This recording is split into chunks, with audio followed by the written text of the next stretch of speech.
जिस इंसान ने आज तक कोई भी गलती नहीं की है, उस इंसान ने आज तक कुछ भी नया करने का ट्राई ही नहीं किया है। ऐसा ही कुछ मानते थे दुनिया के सबसे महान साइंटिस्ट एल्बर्ट आइंस्टाइन। 14 मार्च 1879 जर्मनी के उल्म शहर में एक यहूदी परिवार में पैदा हुए थे सर एल्बर्ट आइंस्टाइन।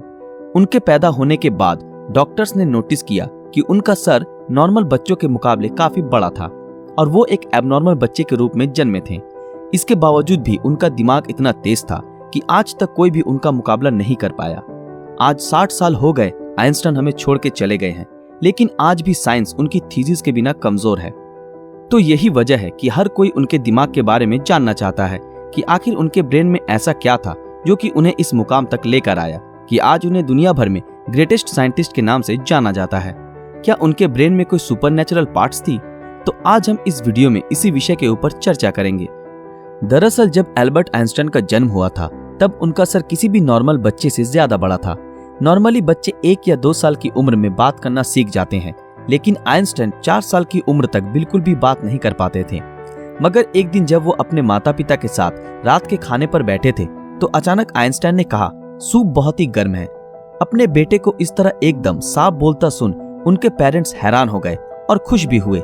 लेकिन बाद में जब उनसे पूछा गया कि अब तक तुम क्यों कुछ नहीं बोलते थे, तो आइंस्टाइन ने अजीब से जवाब दिया कि अब तक तो सब कुछ सही था। आइंस्टाइन के जीवन से जुड़े अजीबोगरीब किस्से यही नहीं रुके, बल्कि उनके बड़े होने पर भी उनकी कई ऐसी आदतें थी जिनके बारे में सुनकर हर कोई हैरान रह जाता है।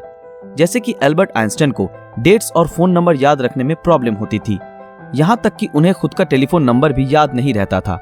एक बार उनके एक सहकर्मी ने उनसे उनका फोन नंबर मांगा तो आइंस्टाइन उनके पास रखे टेलीफोन डायरेक्टरी में अपना नंबर ढूंढने लगे। ये देख के सहकर्मी ने चकित होकर बोला, आप अपना खुद का फोन नंबर क्यों याद नहीं रखते? तो आइंस्टाइन ने उनको कहा कि किसी ऐसी चीज को भला क्यों मैं याद रखूं जो मुझे किताबों में ढूंढने से मिल जाती है। आइंस्टाइन कभी भी जूतों के अंदर मोजे नहीं पहनते थे, क्योंकि उनकी टांगों की उंगलियां इतनी बड़ी थी कि बचपन में हमेशा टांगों की उंगलियों की वजह से मोजे में छेद हो जाते थे। इसलिए उन्होंने मोजा पहनना ही छोड़ दिया। यहाँ तक कि वो अपने जूतों के फीते भी दूसरों से बंधवाते थे, क्योंकि उन्हें जूते के फीते बांधना भी नहीं आता था। दोस्तों, आइंस्टाइन हमेशा कहते थे कि मेरे अंदर कोई खास चीज नहीं है, पर मैं तो केवल एक ऐसा इंसान हूँ जिसमें क्यूरियोसिटी कूट कूट कर भरी हुई है। लेकिन आपको ये जानकर हैरानी होगी कि आइंस्टाइन हमेशा से इतने बुद्धिमान नहीं थे, बल्कि वो बचपन में पढ़ाई में बहुत ही कमजोर थे। इसलिए बचपन में उनकी गिनती बेवकूफ बच्चों में की जाती थी। उनकी कुछ हरकतों की वजह से उन्हें कुछ लोगों ने तो शारीरिक रूप से विकलांग कहना भी शुरू कर दिया था। खास करके आइंस्टाइन के टीचर भी उन्हें पसंद नहीं करते थे, क्योंकि वो सिर्फ साइंस और मैथ के अलावा हर सब्जेक्ट्स में फेल होते थे और बचपन से ही आइंस्टाइन को किताबी ज्ञान में कोई रुचि नहीं थी। हालांकि इसके बावजूद भी उन्होंने दुनिया के सामने साइंस की कई ऐसी थीसिस पेश की जिसके बिना आज भी साइंस कमजोर है, और यही वजह है कि उनका दिमाग आज भी चर्चा का विषय बना हुआ है। 18 अप्रैल 1955 आइंस्टाइन की मृत्यु के बाद पैथोलॉजिस्ट डॉक्टर थॉमस हार्वे ने आइंस्टाइन के परिवार की अनुमति के बिना ही उनके दिमाग को रिसर्च के लिए निकाल लिया था और वो वहां से भाग गए। इस हरकत के लिए डॉक्टर हार्वे को नौकरी से निकाल दिया गया, लेकिन उन्होंने कहा कि ऐसा उन्होंने सिर्फ रिसर्च के लिए ही किया है और वो वादा करते हैं कि वो आइंस्टाइन के दिमाग पर रिसर्च जरूर करेंगे ताकि आने वाले समय में इससे साइंस और साइंटिस्ट दोनों को ही कुछ फायदा हो सके। लेकिन रिसर्च के लिए परमिशन न मिलने के कारण डॉक्टर हार्वे ने आइंस्टाइन के दिमाग को एक जार के अंदर बेसमेंट में कैद रखा। बाद में आइंस्टाइन के बेटे हैंस एल्बर्ट आइंस्टाइन की अनुमति के बाद डॉक्टर हार्वे ने आइंस्टाइन के दिमाग पर रिसर्च करना शुरू किया। पहले उन्होंने आइंस्टाइन के दिमाग का वजन किया, जिसका वजन 1230 ग्राम था, जो नॉर्मल इंसान के दिमाग के वजन से काफी छोटा था, क्योंकि दरअसल एक इंसान के दिमाग का वजन करीब 1400 ग्राम होता है। इसके बाद डॉक्टर हार्वे ने आइंस्टाइन के ब्रेन को 240 भागों से टुकड़े किए और उन टुकड़ों को दुनिया भर के मशहूर रिसर्चर्स के पास भेज दिया ताकि वो अच्छे से देख सके कि आखिर आइंस्टाइन के दिमाग में ऐसा क्या था जो बाकी आम इंसानों में नहीं था। और उसके बाद डॉक्टर हार्वे ने आइंस्टाइन के ब्रेन टिश्यूज के 1000 माइक्रोस्कोपिक स्लाइड्स बनाए, जिससे आइंस्टाइन के दिमाग की अच्छी तरह से जांच हो सके। रिसर्च के दौरान ये पाया गया कि आइंस्टाइन के ब्रेन में आम इंसानों से ज्यादा सेल्स थी। आइंस्टाइन के दिमाग का सेरिब्रल कॉर्टेक्स नाम का हिस्सा एक आम इंसान के दिमाग के मुकाबले काफी अलग था।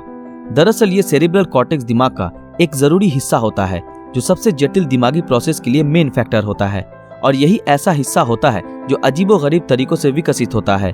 और साइंटिस्टों का मानना है कि यही वजह थी कि उनका दिमाग बहुत ही असाधारण सोचता था। जब साइंटिस्टों ने आइंस्टाइन के ब्रेन को फर्दर एग्जामिन करना शुरू किया तो वो बिल्कुल हैरान रह गए कि उनके ब्रेन में रिंकल पैरिएटल ओपेरिकुलम मिसिंग है, जिसके कारण उनके ब्रेन की पैरिएटल लोब का साइज नॉर्मल ब्रेन से 20% ज्यादा बड़ा था। साइंटिस्टों का कहना है कि यही वजह है कि आइंस्टाइन की मैथमेटिकल स्किल और चीजों को इमेजिन करने की पावर नॉर्मल ब्रेन से ज्यादा थी और उनके दिमाग में न्यूरॉन्स की डेंसिटी 17% ज्यादा थी, जिस वजह से आइंस्टाइन को ज्यादा ब्रेन पार्ट मिलती थी। साइंटिस्ट के मुताबिक इसी वजह से आइंस्टाइन का कंसंट्रेशन और दूरदर्शिता औरों से कई ज्यादा था। साइंटिस्ट कहते हैं कि आइंस्टाइन के ब्रेन में ज्यादा फोल्ड थी, जो उनकी इंटेलिजेंसी का और एक कारण था। आइंस्टाइन का दिमाग 46 टुकड़े के रूप में अमेरिका के फिलाडेल्फिया शहर के मटर म्यूजियम में प्रिजर्व किया गया है। दोस्तों, आज साइंस ने कितनी तरक्की कर ली है, लेकिन इसके बावजूद आज भी आइंस्टाइन के दिमाग और इंटेलिजेंसी एक पहेली बनी हुई है। लेकिन साइंटिस्टों को आशा है कि फ्यूचर में किसी बेहतरीन टेक्निक के जरिए आइंस्टाइन के दिमाग को और भी बेहतर तरीके से जानने में कामयाबी हासिल होगी। डॉक्टर थॉमस ने आइंस्टाइन के दिमाग के साथ जो कुछ भी किया, क्या वो सही था या गलत? इस बारे में आपकी राय हमें कमेंट में जरूर बताएं। दोस्तों, आज के लिए बस इतना ही। आशा करते हैं आप लोगों को ये वीडियो पसंद आया होगा। तो फिर मिलेंगे अगले वीडियो में ऐसे ही किसी मजेदार विषय के साथ। अगर आप ऐसे ही और वीडियो देखना चाहते हो तो हमारे इस चैनल को सब्सक्राइब करके बेल आइकन ऑन कर दें, ताकि जब भी कोई नया वीडियो आए आप तक नोटिफिकेशन पहुंच जाए। अगर ये वीडियो आप लोगों को अच्छा लगा तो इस वीडियो को लाइक, कमेंट और ज्यादा से ज्यादा शेयर जरूर करें। तो मिलते हैं आपके साथ अगले वीडियो में, तब तक के लिए शुक्रिया।